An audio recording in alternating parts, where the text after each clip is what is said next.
Aujourd'hui, Radioscopie Souvenir, le 12 octobre 1971, il y a 2 ans, presque jour pour jour, je recevais ici François Sevère. Il était un ami fidèle, je l'ai perdu, nous l'avons perdu. Il s'est tué à l'endroit même qui vit sa plus belle victoire, au Grand Prix des États-Unis.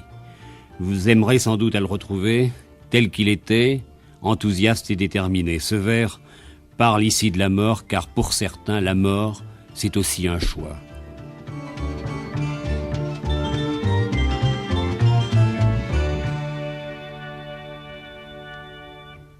François Sevère, il n'y a pas si longtemps, une grande course aux États-Unis, et cette course, vous l'avez remportée. Alors, quel est votre sentiment aujourd'hui ? Oui, c'était le Grand Prix des États-Unis, la dernière course comptant pour le championnat du monde. Eh bien, mon sentiment aujourd'hui, c'est que je suis ravi, évidemment. Vous êtes un autre homme ? Non, pas du tout. Je suis ravi parce que je m'étais fixé 2 objectifs pour 71. Le premier étant de remporter le championnat d'Europe de Formule 2. Et le deuxième étant de remporter un Grand Prix. Est-ce que vous avez l'impression, François Sevère, d'avoir beaucoup de fanatiques, beaucoup de jeunes qui vous suivent ?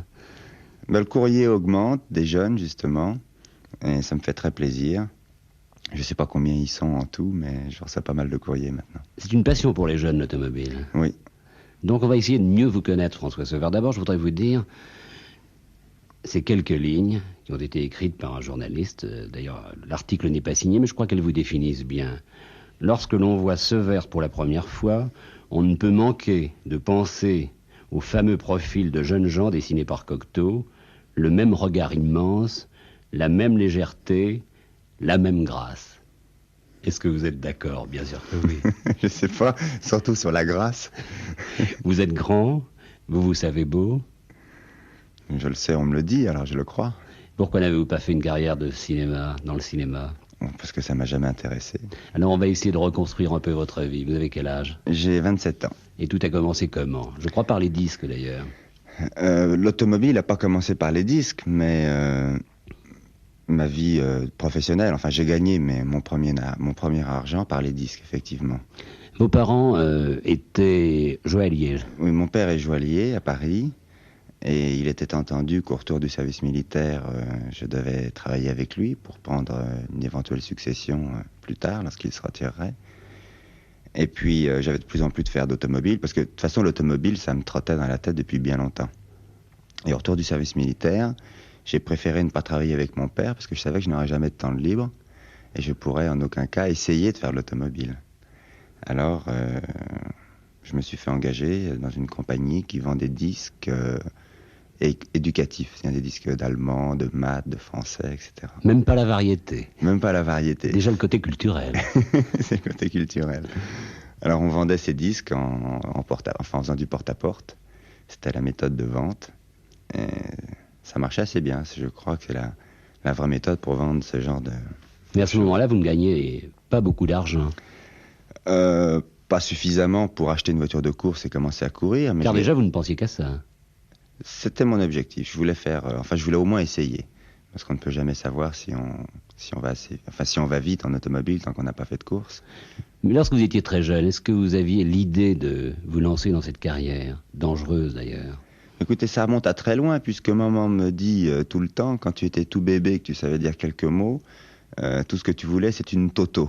Quand tu voyais un jouet dans une vitrine qui te plaisait, c'était toujours une Toto, c'est-à-dire une petite voiture.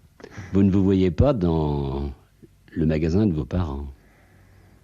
Plus maintenant, mais je m'y voyais avant de faire l'automobile, parce que la joaillerie est un très beau métier. On travaille de belles choses, on voit des gens agréables, de belles gens. Et puis, c'est un métier intelligent, je trouve. Ensuite, il y a eu donc les disques, et ensuite il y a eu la confection. Alors je ne comprends pas comment vous êtes passé du micro-sillon à la confection.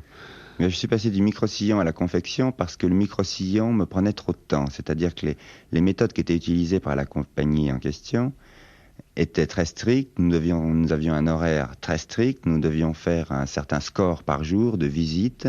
C'est-à-dire nous devions tirer la sonnette de tant de sonnettes par jour. Il fallait les marquer sur un compte-rendu journalier, etc. Ce qui fait que j'avais absolument pas le temps pour aller à Magny-Cours et suivre l'école de pilotage que j'avais décidé de suivre. Et j'avais des amis qui, eux, étaient dans la confection eux-mêmes et qui m'ont aidé à faire la transplantation. Ça a été une bonne époque, celle de la confection? C'était une très bonne époque parce que je m'y suis beaucoup intéressé et il arrivait même des moments où je pensais plus à l'automobile. Je trouvais ça très, très bien parce que j'étais rentré comme représentant chez un tout petit fabricant du Sentier qui, évidemment, n'était pas très à la mode. C'était un monsieur assez vieux avec sa femme. Ils avaient une ou deux ouvrières dans l'atelier. Et puis, la collection que j'avais à vendre, quand je suis rentré chez eux, était invendable. Je m'en suis vite aperçu. Alors, j'ai décidé que ce serait moi qui ferais la collection, la collection suivante. Alors, avec les amis dont je vous ai parlé, qui étaient déjà dans la confection, j'ai commencé à choisir des dessins, à choisir des tissus, à faire fabriquer ça par la maison. Et puis, la deuxième collection s'est très bien vendue et j'ai gagné pas mal d'argent. C'est avec cet argent que vous avez acheté votre première voiture? Non, c'est avec cet argent que j'ai pu participer au violoncelle. Que vous avez gagné? Que j'ai gagné. Alors, violoncelle, il faudrait peut-être expliquer ce que c'est. C'est une école de pilotage, de course, qui élimine au fur et à mesure des leçons les moins bons pour garder les meilleurs, jusqu'au jour où il n'en reste plus que 7. Et le jour où il en reste 7, il y a un jury qui se réunit, et le vainqueur de ces 7 concurrents reçoit une voiture, c'était à l'époque une Formule 3 de la Shell, et j'ai gagné ça. Alors évidemment, les cours coûtent cher, parce qu'on conduit des vraies voitures de course, c'est cher à entretenir, quand on sort de la route, c'est cher à réparer, et il fallait de l'argent. Il faut persévérer dans ce métier, car il faut bien le dire et il faut le préciser, ce n'est pas un métier facile. Il y a peu d'élus. C'est ça, il y a peu d'élus, il faut persévérer, mais ça je crois que quelqu'un qui aime la course automobile persévère de lui-même. Ce qu'il faut, c'est avoir le bon jugement, c'est-à-dire s'aiguiller sur la bonne voie. Je vous dis ça parce que j'ai failli, moi, m'aiguiller sur la mauvaise voie en 68, au moment au début de ma deuxième saison, j'ai failli courir sur une McLaren Formule 3. C'était la voiture que je pensais la meilleure à ce moment-là. Et puis on m'a déconseillé, des amis journalistes m'ont déconseillé, et j'ai choisi une techno. Et c'était la techno qu'il fallait prendre, qu'il fallait choisir. Vous pensez que vous avez suivi une très bonne trajectoire dans votre carrière? Oui. Oui, parce que... D'ailleurs, c'est confirmé. Oui, je dis oui, ça peut paraître prétentieux. Je dis oui parce que j'ai pas perdu de temps. J'ai commencé en 67 en Formule 3, j'ai fait une année désastreuse. En 68, j'étais champion de France de Formule 3. En 69, j'étais en Formule 2, j'ai gagné Reims, je sais pas si vous vous souvenez. Ensuite, en 70, j'ai commencé à courir en proto et en Formule 1. Et puis 71 cette année. Donc, si vous voulez, chaque année a apporté quelque chose de nouveau pour moi. Je suis monté en grade chaque année. Que se passe-t-il dans la tête d'un garçon qui, ainsi, en peu d'années, devient quelqu'un de célèbre? Surtout lorsqu'il est très jeune. Oh, moi, ça ne me fait rien. Ce qui m'intéresse, c'est de courir, parce que j'aime vraiment ça, et de vivre de ça. Alors le reste, On peut en vivre lorsqu'on a votre place. On peut en vivre quand on a ma place. On peut perdre beaucoup d'argent aussi. Est-ce que vous pensez, François Sever, qu'on peut également en mourir? Bien sûr. C'est le risque numéro 1. C'est un pari dangereux. C'est pas un pari, c'est un choix.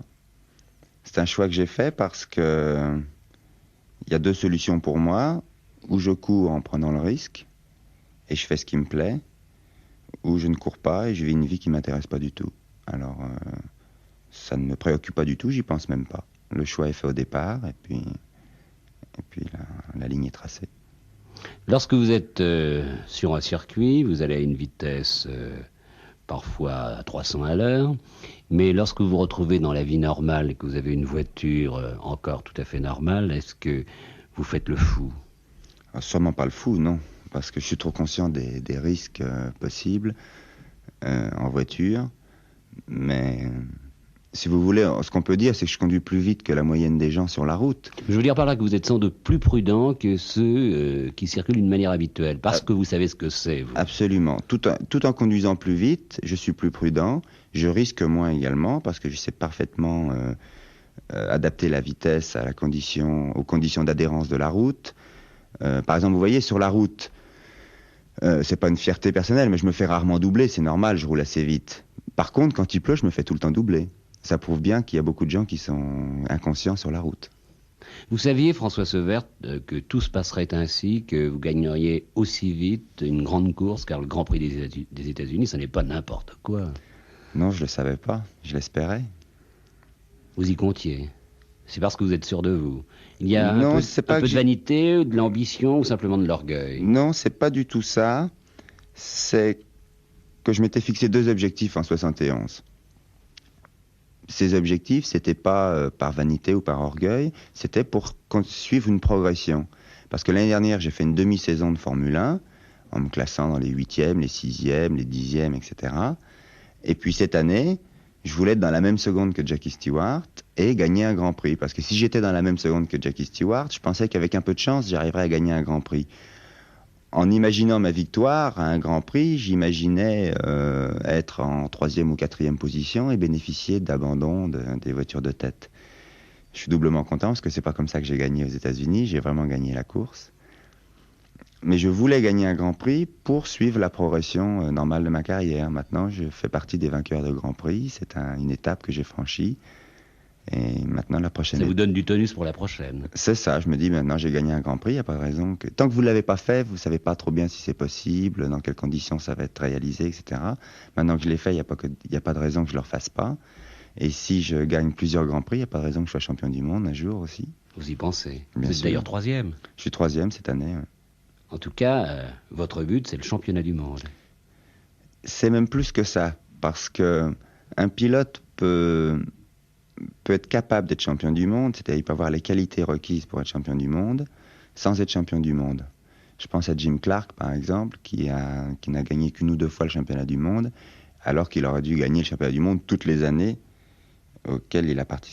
pendant lesquelles il a participé au championnat du monde. Mais une fois que vous êtes capable d'être champion du monde, c'est-à-dire que vous êtes sur le papier favori de chaque course, vainqueur possible de chaque course, c'est les événements qui vous font champion du monde ou pas. Il faut un peu de chance quand même. Vous savez qu'il y a le facteur mécanique. François Seuvert, c'est pour vous que vous voulez gagner, pour vos parents ou pour quelqu'un d'autre? C'est une ambition toute personnelle. C'est tout personnel. C'est tout personnel. Et l'important, c'est de réussir. D'ailleurs, c'est valable dans tous les métiers.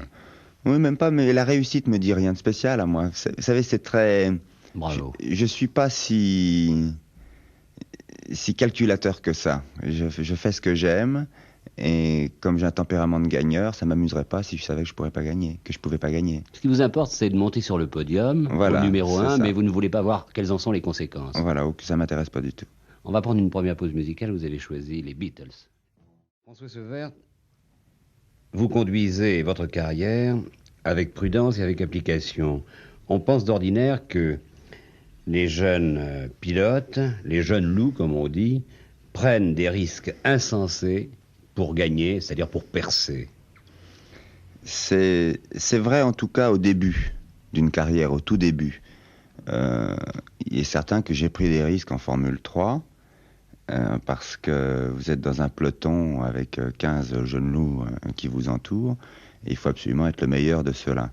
Alors il m'est arrivé de prendre des risques en 67 et en 68, mais j'avoue que maintenant je fais toujours partie des jeunes loups qui cherchent à percer, mais au sommet, mais je prends plus aucun risque. C'est d'ailleurs ce que me dit mon manager Ken Tyrrell. Il me dit vaut mieux être... Non, il me dit si tu es mort, tu ne pourras plus être un héros. Alors il vaut mieux attendre... Bonne réflexion, bonne maxime. Alors il vaut mieux attendre le jour que de risquer le tout pour le tout, ou le quitte au double pour remporter une victoire hypothétique. D'ailleurs, cette prudence vous a fait perdre des courses. Oui, bien sûr, notamment à Monza, le Grand Prix d'Italie cette année, où dans le dernier freinage, puisque là c'est une course d'aspiration, c'est le dernier freinage qui déterminait le vainqueur. Et ben, j'ai ouvert la porte, j'ai laissé le passage à Peter Gething, qui a gagné la course, parce que si je ne le faisais pas, il m'aurait tapé. Quelle importance, François Seuvert, accordez-vous à la sécurité? Beaucoup. Beaucoup pour plusieurs raisons. Pour moi, égoïstement, bien sûr, parce que j'ai pas envie de me faire mal ni de me tuer en course. C'est un risque qui est inhérent à la course et qui existera toujours tant que quelqu'un fait de la course automobile, aussi longtemps que quelqu'un fera de la course automobile, il risquera sa vie. Mais je pense qu'il vaut mieux diminuer les risques artificiels le plus possible, de façon à risquer moins. Enfin, c'est évident, je ne sais pas si vous comprenez ce que je veux dire. Par exemple, je trouve insensé d'organiser des courses de côte. Vous êtes contre les courses de côte? Tout à fait. J'ai fait une course de côte en Suisse, à Villars-sur-Olon, que j'ai gagnée. Ce qui prouve bien que je ne suis pas une poule moulier, parce que j'ai dit que c'était très dangereux, que les risques étaient multipliés par un facteur X en course de côte, mais j'ai quand même gagné la course. Pourquoi trouvez-vous que cette course de côte est dangereuse? Plus dangereuse, par exemple, qu'un circuit? Absolument. Parce qu'on monte avec une vraie voiture de course, parce que pour gagner une course de côte, maintenant, il faut avoir une monoplace puissante, rapide, et on roule sur une route qui fait en général 5, 6 ou 7 mètres maximum de largeur, avec d'un côté des rochers, de l'autre côté le ravin. Et entre le ravin et la route, il y a des arbres, bien souvent. Alors si la moindre chose arrive, c'est un arbre à 200 à l'heure, ou c'est un vol plané d'une centaine de mètres avant de s'écraser au fond d'un ravin. C'est-à-dire que s'il y a faute du pilote, ou s'il y a un élément mécanique qui casse, le pilote n'a aucune chance de s'en sortir. Il est condamné. Et ça, c'est ce qu'il faut éviter, à mon avis. Alors ça a été très bien réalisé sur le circuit Paul Ricard, dont tout le monde a entendu parler, je pense, où le circuit a été tracé sur un plateau, où on a éliminé tous les obstacles artificiels, on a aménagé des aires Le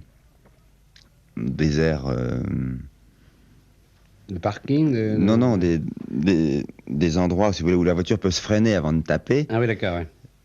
De chaque côté de la piste. Il y a des endroits où on va très vite, où on aborde les virages à haute vitesse, où il y a 50 à 60 mètres complètement dégagés, terminés par des grillages, et derrière les grillages, il y a des rails de sécurité, ce qui fait que, avant que la voiture heurte quelque chose de solide, elle est freinée considérablement, et le choc se produira au maximum à une centaine de kilomètres heure, et ça n'a jamais tué personne dans une voiture de course, parce qu'elles sont bien... Est-ce que vous êtes pour les 24 heures du Mans? Je ne suis pas contre les courses de 24 heures, mais je suis contre les 24 heures du Mans. Parce que... Pour des raisons de sécurité. Pour des raisons de sécurité. Le Mans, jusqu'à maintenant, était couru sur des routes nationales, bordées d'arbres. Alors il y a eu une grande campagne contre le Mans, à cause de ce manque de sécurité, et les organisateurs ont placé des rails de chaque côté de la route, de façon à ce que si une voiture quitte la piste, elle heurtera les rails et non les arbres. C'est un progrès, mais le plus grand danger est que nous roulons sur un circuit qui fait 13 km, je crois, la plupart du temps au-dessus de 300 à l'heure. Et en ligne droite, parce que le Mans est un circuit composé presque exclusivement de lignes droites. Alors la ligne droite n'apporte rien, parce que n'importe qui est capable de faire 300 à l'heure dans une ligne droite. N'importe qui. Absolument n'importe qui. Si vous prenez une voiture qui est bien équilibrée aérodynamiquement, vous asseyez dedans, passez la première, deuxième, troisième, quatrième, cinquième, et puis vous attendez, puis vous arrivez à 300 à l'heure, puis après vous ralentissez, voilà, vous avez fait 300 à l'heure. C'est à la portée vraiment de tout le monde. Par contre, ce qui n'est pas à la portée de tout le monde, c'est de prendre un virage le plus vite possible. Un virage qui passe à environ 200 à l'heure, il faut pouvoir rentrer dedans à 200 à l'heure, ne pas se freiner pendant le passage du virage, et puis en ressortir le plus vite possible. Et c'est là qu'on voit la différence entre les pilotes, c'est pas dans la ligne droite. Alors les lignes droites, c'est inintéressant sur le plan pilotage, et c'est très dangereux à cause des vitesses que l'on atteint. Donc je suis contre les 24 heures du Mans. Mais je suis pas contre les 24 heures de Daytona, par exemple, qui est couru sur un circuit très sinueux. François Severs, je voudrais savoir ce qui se passe dans la tête d'un garçon qui prend le départ d'une course très importante. Prenons par exemple le Grand Prix des États-Unis. Mais le Grand Prix des États-Unis, j'ai pris le départ en sachant que j'allais faire une bonne performance. C'est-à-dire si je finissais la course, évidemment, il y a toujours le problème mécanique, on ne sait jamais si on va terminer la course ou pas. Vous ne pensez qu'au problème mécanique? Non, mais je savais que j'allais faire une bonne performance si je finissais la course. Parce qu'il est évident que si mon moteur avait cassé au 15e tour, ou si j'avais crevé en course, eh ben, je n'aurais pas gagné, évidemment. Je savais que j'allais faire une bonne performance, alors j'étais très tendu, évidemment. Ce sont des symptômes que j'ai à chaque fois que je sens que je suis dans le coup. Le matin, j'ai envie de vomir. Quand je me réveille, en général, c'est quand je me lave les dents. J'ai envie de vomir. Et puis, même si j'ai rien bu, je fais pipi toutes les 5 minutes. C'est une forme de trac? C'est pas vraiment du trac parce que j'ai pas peur de monter dans une voiture de course. Au contraire, c'est un moment que j'attends impatiemment parce que ça me plaît. Mais c'est parce que j'ai peur de rater mon départ. C'est parce que j'ai peur de faire un tête à queue et de perdre bêtement la course. etc., etc. C'est parce que je pense à tous les réglages qu'on a fait sur la voiture. Est-ce que j'ai eu raison de faire ça? Peut-être que quand la voiture va être légère, à mi-course, quand on aura consommé presque toute l'essence, je vais être trop léger en aérodynamisme, etc., etc. Alors je pense à tout ça et ça me rend nerveux. Vous dites, j'ai peur de faire un tête à queue, j'ai peur de crever, mais je me demande si vous ne dites pas tout cela parce que vous ne voulez pas vous dire véritablement, j'ai peur de mourir. Ah non, non, j'ai vraiment pas peur, ça je suis sûr de moi, j'ai vraiment pas peur. J'ai vraiment pas peur. Peut-être ce serait un problème pour moi le jour où je serai marié, où j'aurai des enfants, j'aurai des responsabilités. Mais pour le moment, mes parents n'attendent pas après moi pour vivre. Je pense à mon assurance vie. Et si vous voulez, je suis Vous êtes responsable de vous-même. Je suis responsable de moi-même. Si je me tue en course, ça fera beaucoup de peine à ma famille, mais je laisserai personne dans le besoin ou... Enfin, si vous voulez, je ne créerai aucune mauvaise situation. Mais le jour où vous marierez, vous abandonnerez si votre femme vous le demande. Sûrement pas. Si elle me le demande, elle sera sûrement pas ma femme. Elle sera pas assez intelligente pour l'être. Et si vous avez des enfants? Si j'ai des Car enfants... là, vous avez une responsabilité à partir du moment où vous avez des enfants. Absolument. Mais je pense que j'ai 27 ans. Je suis pas encore marié. Même si je me marie rapidement, eh bien, j'aurai pas d'enfant avant, je pense, 4 ou 5 ans. Je veux pas... enfin, j'aime bien ma vie, si vous voulez, actuellement, parce que je n'ai aucune attache nulle part. Et si je me marie maintenant, ben, je pense pas faire d'enfant avant 4 ou 5 ans. C'est-à-dire que j'aurai plus de 30 ans. Et vous pensez qu'après 30 ans, on ne peut plus être un pilote? Si, bien sûr que si, mais peut-être que d'ici 30 ou 33 ans, bien les choses auront évolué. Peut-être je ne courrai plus pour faire autre chose. Je ne sais pas, on ne sait pas ce qui peut arriver. Vous pensez à faire autre chose? Vous êtes encore dans ce corset qui s'appelle l'automobile. Mais écoutez, maintenant que j'ai réalisé qu'on peut gagner de l'argent dans de la course automobile... L'argent vous intéresse?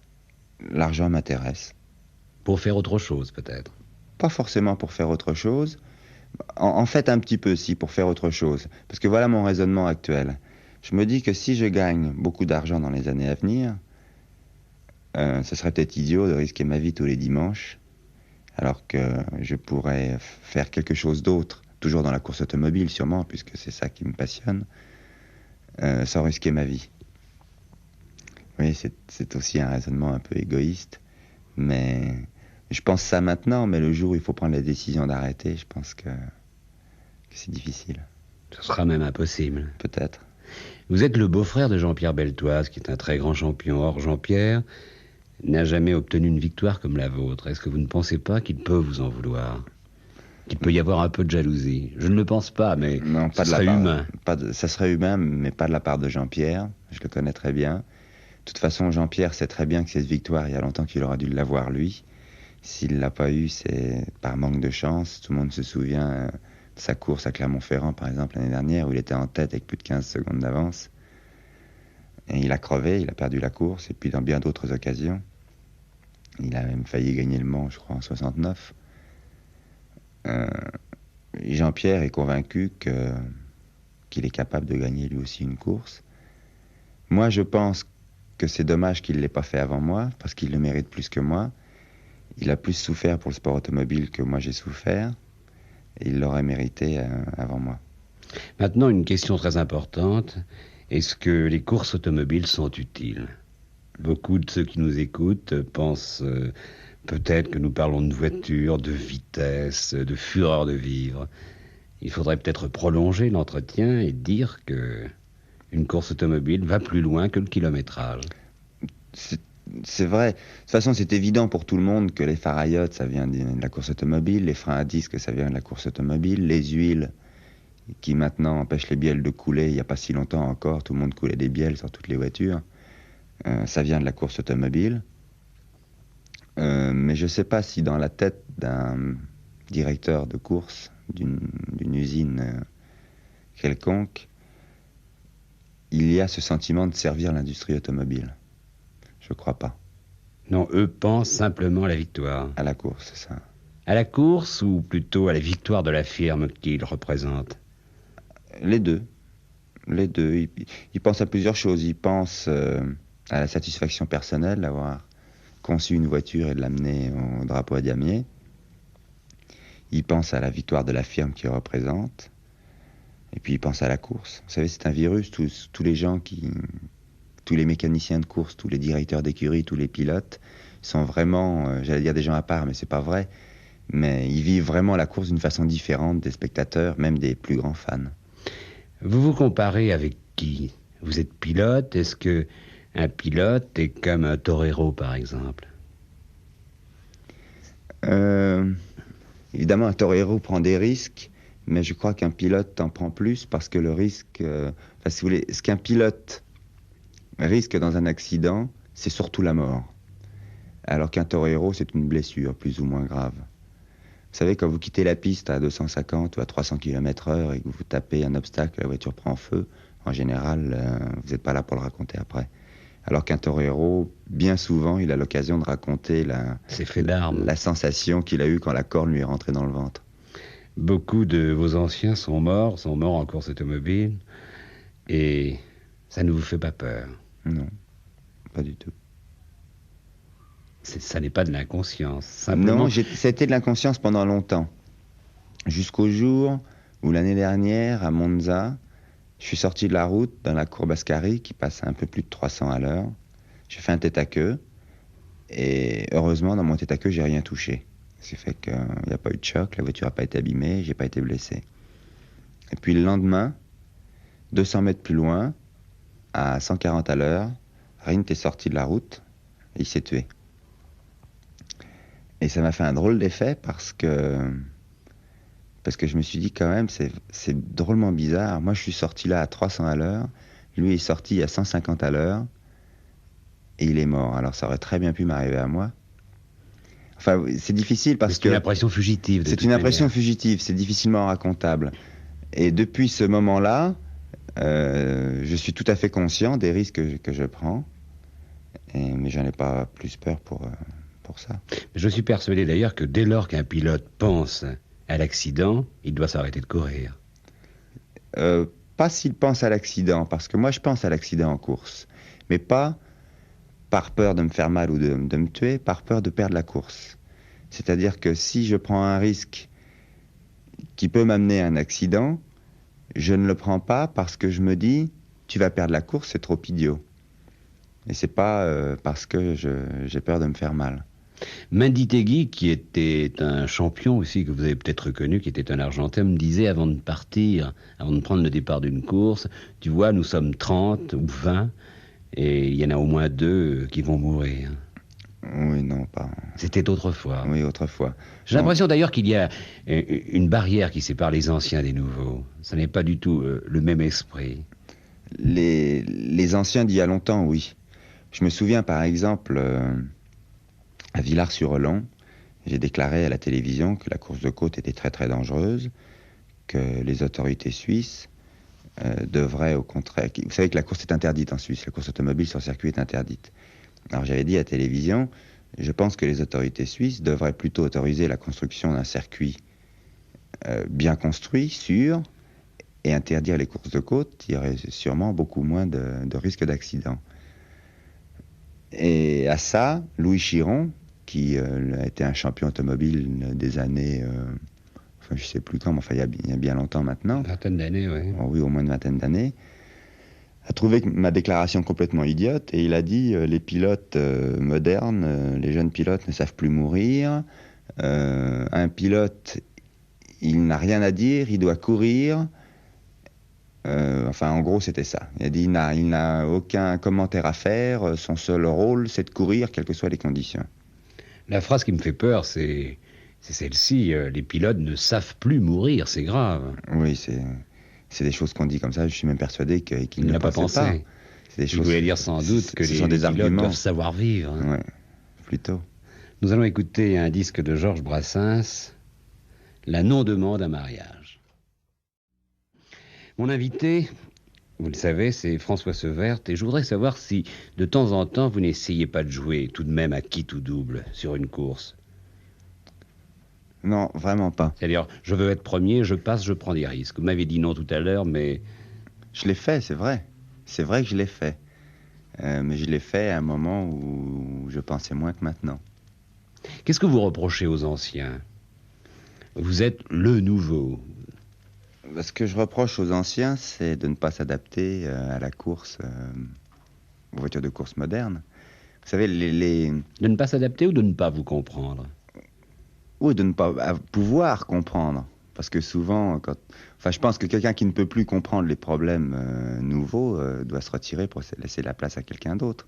Parce que les arguments des anciens, c'est de dire, mais enfin, Nuvolari et Fangio, on courait sur le même circuit, pourquoi vous ne voulez pas courir? Vous savez, il y a eu la polémique au Nürburgring, le fameux circuit allemand, qui fait 22 km, il y a 172 ou 176 virages sur les 22 km, et on fait une moyenne de l'ordre de 175 à l'heure.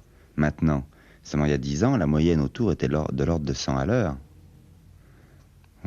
Enfin, vous êtes de ceux qui disent, allons-y gaiement, poussons les vieux. Non, je ne cherche pas à pousser les vieux, c'est toutes les revendications, si vous voulez, puisque le mot est à la mode, que nous faisons, sont pour nous.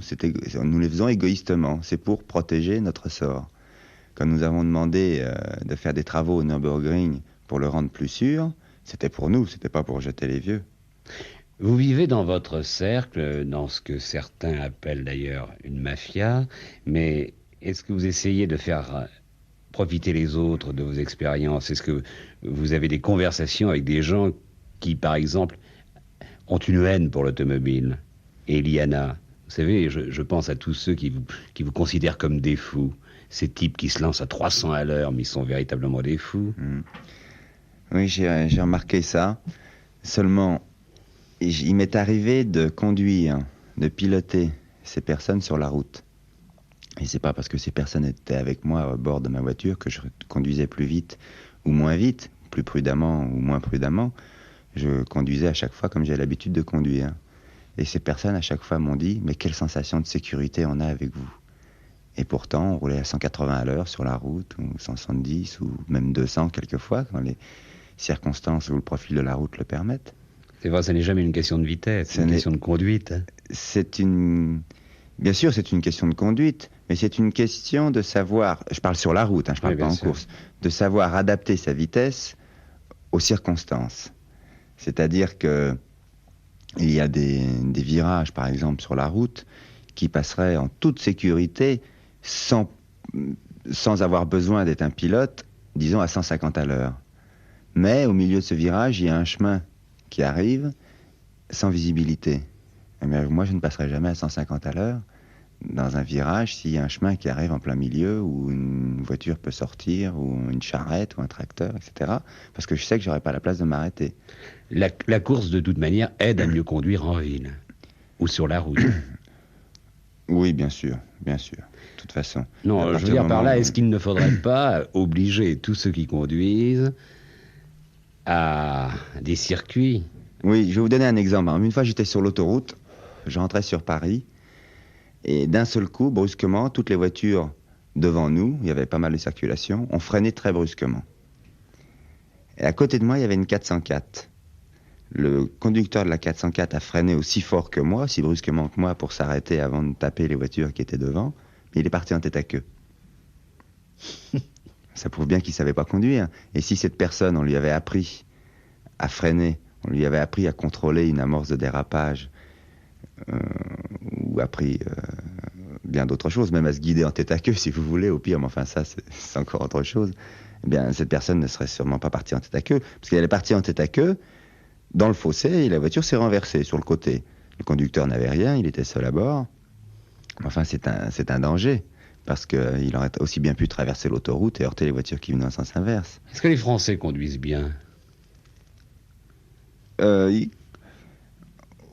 Point de vue talent de conduite, ils conduisent pas mal, mais je trouve qu'ils sont vraiment, je ne vais pas être trop méchant quand même. Non, mais dites ce que vous pensez. Mais le conducteur français ne réfléchit pas, il est trop bête. Je pense par exemple à Paris. Bravo. Je pense à Paris, quand il y a des encombrements de la circulation, vous arrivez sur un carrefour, le feu est au vert. Alors tout le monde s'engouffre dans le carrefour, au feu vert, bien sûr, puisqu'on a le droit de passer, alors on passe. Seulement les gens s'engagent dans le carrefour, alors qu'ils ne pourront pas le dégager, ils ne pourront pas en ressortir. Ce qui fait que quand le feu va passer au rouge, eh bien les voitures venant de l'autre côté du carrefour, elles ne pourront pas passer parce que le carrefour sera encombré. D'ailleurs, ça, je pense que c'est aux ponts et chaussées, enfin aux autorités à le faire. Je pense qu'on devrait faire comme à Londres, c'est-à-dire peindre des croix dans les carrefours et mettre une amende à toute personne qui s'engage sur ces croix sans pouvoir en ressortir. Parce que c'est ça qui bloque Paris, c'est les carrefours bloqués. Quand ça passe au vert de votre côté, vous ne pouvez pas avancer parce que la route est bloquée devant vous. Ah, d'accord, il y a une conduite pour Paris, mais il y a également une conduite pour les routes françaises. Et c'est sur les routes françaises qu'on peut deviner quel est le bon conducteur. Et à ce moment-là, est-ce qu'il est bon, le conducteur français? Je trouve qu'il s'améliore. Peut-être un peu grâce à la limitation de vitesse. Vous y croyez à la limitation de vitesse? Pas trop, non. Pas trop. Mais enfin, peut-être ça améliore quelque chose. Mais enfin, vous connaissez la réaction habituelle de l'automobiliste qui, quand une voiture vient à sa hauteur pour le doubler, accélère. Ou se met à gauche pour empêcher de passer. Ou met son clignotant pour vous empêcher de doubler, vous faisant croire que lui-même va doubler à ce moment-là, etc., etc. Ce sont des réactions idiotes. Pourquoi est-ce qu'un conducteur devrait être vexé si une autre voiture le double? Oui, le problème est là, en fait, sur la route. Beaucoup d'accidents viennent de là. Le type empêche de passer l'autre, etc. Et puis, il y a l'utilisation du rétroviseur. Enfin, je ne vais pas faire un cours de... Mais c'est important, car ça intéresse tout le monde. Oui. Nous sommes tous concernés par ces choses-là. Ça, c'est sur les autoroutes que c'est très important, parce qu'il y a des voitures qui sont capables de rouler très vite en toute sécurité, et d'autres qui roulent lentement, parce que ça leur plaît de rouler lentement. Et beaucoup d'accidents sont causés par le manque d'utilisation du rétroviseur. C'est-à-dire, une voiture roule à 100 à l'heure, par exemple, et puis le type décide de doubler la voiture qui est devant, alors il déboîte et il double. Mais si à ce moment-là arrive une voiture plus rapide, qui marche à 150 ou 160 à l'heure, l'accident est bien souvent inévitable. Et le pire, c'est que c'est la voiture qui roule vite qui a toujours tort. C'est vrai. Aux yeux de la loi. Alors que, vous savez, c'est trop simple. Moi, je peux à ce moment-là créer 500 accidents par jour sur les autoroutes en France, tuer 20 personnes par jour sur les autoroutes en France, sans jamais être coupable aux yeux de la loi. Il suffit juste que je déboîte en mettant mon clignotant, puisque le clignotant est tellement important. Si on déboîte sans le clignotant, on a tort, mais si on déboîte avec le clignotant, on a raison. Alors il suffit donc à chaque fois qu'une voiture va venir à ma hauteur, que je déboîte en mettant mon clignotant, le type va vouloir freiner, chercher à m'éviter, il va peut-être me taper, mais ce ne sera pas bien grave pour moi, ce sera grave pour lui, puisqu'il ira très vite. Il aurait dû voir. Il aurait dû voir, mais il est fou de rouler si vite, qu'est-ce que c'est que ça? Assassin, il va se faire lyncher, voilà en fait. Et le pire, c'est qu'aux yeux de la loi, c'est la personne qui a commis la faute, qui a déboîté sans s'assurer qu'elle pouvait le faire en toute sécurité, qui a raison. Prenons par exemple une voiture avec un conducteur malhabile qui tout d'un coup freine. On lui rentre dedans, et c'est celui qui arrive par derrière qui a tort. Oui, absolument toujours. Ouais. C'est dommage. Ouais. On doit être maître de sa vitesse, c'est l'argument. On doit être maître de sa vitesse, la grande formule. Par exemple, les pneus, est-ce que vous pensez qu'ils sont assez visités? C'est une fausse notion. C'est une fausse notion, parce qu'un pneu lisse tient aussi bien la route qu'un pneu qui n'est tout neuf. Vous pensez? C'est absolument certain. Pourquoi est-ce qu'en course, on a des pneus lisses complètement? Vous savez, chaque sillon dans le pneu enlève de l'adhérence sur le macadam. Si vous avez une surface de 10 cm de large, vous adhérez sur la route sur 10 cm. Si dans cette surface de 10 cm de large, vous faites 3 rainures d'1 centimètre, vous n'aurez plus que 7 cm d'adhérence sur la route. Donc un pneu lisse tient aussi bien la route qu'un pneu neuf. Le seul problème, c'est s'il pleut. Un pneu lisse ne tient absolument plus la route, ça devient la conduite sur verglas. Et la ceinture de sécurité? Très important. Obligatoire. Obligatoire. Vous savez, on ne peut pas obliger les gens à mettre la ceinture de sécurité parce que la France est un pays libre, etc. C'est vrai, la France est un pays de liberté. Mais je ne pense pas que ce serait contraindre ou enfreindre sur la liberté des gens que de les obliger à porter la ceinture de sécurité. On a obligé les constructeurs à livrer les voitures avec une ceinture de sécurité à bord. Mais si le pilote ne l'utilise pas, ça ne sert à rien. Si vous deviez donner des conseils aux conducteurs, il y en a des millions en France. Vous commenceriez par lesquels? Bien, ce que je viens de vous dire. Pour sa sécurité personnelle, la ceinture de sécurité, 3 points. C'est très important, 3 points, parce qu'une ceinture 2 points peut, dans certains cas, devenir dangereuse. Dans le cas où il y a un choc latéral, et à ce moment-là, la ceinture de sécurité risque de vous étrangler. Alors il faut une 3 points pour être sûr que le corps ne glisse pas dans la ceinture et pour ne pas s'étrangler. Donc premier point, la ceinture de sécurité. Deuxième point, l'utilisation du rétroviseur, très très très important. Personne ne l'utilise. Enfin non, il ne faut pas dire personne, Oui. mais peu de gens l'utilisent. Peu de gens l'utilisent vraiment. Et puis troisième point, un peu moins d'orgueil au volant. C'est ce qui cause tout l'accident. C'est ce qui cause bien souvent des accidents. Il faut de l'orgueil en course, mais pas sur la route, c'est bien cela? Oh, même en course, faut pas trop d'orgueil. François Sauvert, quel jeune êtes-vous? Parce qu'à 27 ans, on est un jeune. Ou peut-être plus déjà. Oh si, je suis jeune. Je suis jeune, quel jeune je suis? Eh bien, je suis sportif dans l'âme, c'est-à-dire que tous mes loisirs, je les consacre au sport. C'est une discipline C'est même pas une discipline, non, c'est parce que j'aime ça. qui impose des sacrifices. Oui, ça m'a imposé quelques sacrifices lorsque j'ai dû, par exemple, faire de la musculation du cou, parce que mon cou n'était pas assez musclé et je résistais mal sur la distance d'un Grand Prix. C'est-à-dire que le corps, dans une voiture de course, subit de très fortes accélérations et décélérations. On arrive jusqu'à 1,6 G avec les voitures modernes. Je ne sais pas si ça dira quelque chose aux profanes, mais aux spécialistes, ça indiquera. Et 1,6 G, c'est un très gros effort sur l'organisme et sur les muscles du corps humain. Quand vous prenez un virage à droite, par exemple, dans une voiture de course, la force centrifuge a tendance à déporter la tête sur la gauche. Alors ce sont les muscles du cou qui doivent la garder au centre de la voiture ou légèrement penchée vers l'intérieur. Et ça, vers la fin des Grands Prix, je ne pouvais plus le faire. Alors ma tête partait sur l'extérieur. Évidemment, je ne pouvais plus conduire vite. Alors j'ai fait de la musculation du cou. C'était pas facile, parce que pour se muscler le cou, il n'y a pas tellement d'exercice. On est obligé de se mettre en poirier, tordre la tête sous le poids du corps. Enfin, c'est même pas vraiment des sacrifices. C'est une préparation physique que j'ai fait de... Est-ce qu'il faut avoir les idées claires toujours? Cela veut dire ça impose véritablement une vie d'ermite avant une course. Il ne faut pas sortir, il ne faut pas manger. C'est-à-dire, il ne faut pas faire d'excès en rien. Il ne faut pas faire d'excès. C'est-à-dire, je bois un petit peu de vin quand je fais un bon repas, c'est pas grave. Il m'arrive de me coucher tard de temps en temps quand je vais à une soirée, c'est pas grave si je la récupère. Ce qui serait mauvais, c'est de boire vraiment beaucoup d'alcool, de me coucher tous les soirs à des heures pas possibles et d'arriver fatigué au départ d'un Grand Prix. Mais si vous ne faites pas d'excès, il n'y a pas de problème. Est-ce que vous pourriez faire un autre métier? Bien sûr. Lequel? Oh, n'importe quoi, je crois. N'importe quoi? Vous avez été vendeur? J'ai été vendeur, enfin n'importe quoi dans la mesure, si vous voulez, où ça ne me demanderait pas trop d'intelligence. Enfin, je ne pourrais pas devenir un savant ou un chercheur ou chose comme ça, mais je pourrais faire beaucoup de métiers de la vie courante. Je crois que j'ai une qualité, c'est une faculté d'adaptation.